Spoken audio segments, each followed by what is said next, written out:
সবাই বিদেশে আসার জন্য ঝাপাঝাপি করেন তে ভাই, তারপর মানে এই ভাইটা ঠিক আছে, এই ভাইয়ের মুখে থেকে শুনেন। ভাই কতদিন ধরে আইছিলেন? 6 মাস।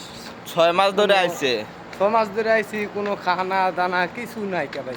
মানে থাকার জায়গাটা পর্যন্ত দেয় নাই ভাই। রাস্তায় ঘুরি ভাই, কি জিগা না। কই থাকেন ভাই? থাকি ভাই মসজিদে। মসজিদে থাকে। তে ভাই বাংলাদেশ থেকে তো দালালেরা লোক পাঠায়, তে ভাই লোকটা যে পাঠায় দালালেরা, দালালের উদ্দেশ্যে বলি ভাই, আমিও দালালি করি, সমস্যা নাই, কিন্তু ভাই লোকের থাকার জায়গা, লোকের খানা, এই জিনিসগুলো আপনারা বুঝেন না কেন ভাই? এই লোকটাকে যে আপনারা পাঠাইছেন, পাঠানোর পর ভাই 6টা মাস নাই একটা থাকার জায়গা, মসজিদে ঘুমায় ভাই। আমি যাচ্ছিলাম এর আগে, একদিন এসে আমায় ধরছে, জোরে ধরে ভাই চিনলেন যে ভাই আমাকে একটা ব্যবস্থা করে দেন।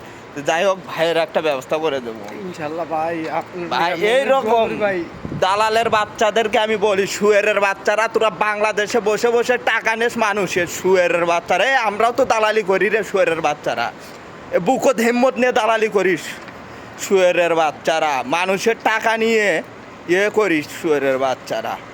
আমারে মতো সাপোর্ট আর বুকত হিম্মত দিয়ে তোরা দালালি করিস। না ভাই, একটা লোক তোরা যে আনে এই পাশে বিপদে ফেলাস, নাই একটা থাকার জায়গা, নাই একটা ঘুমানোর জায়গা, মানুষের শান্তি কী রে?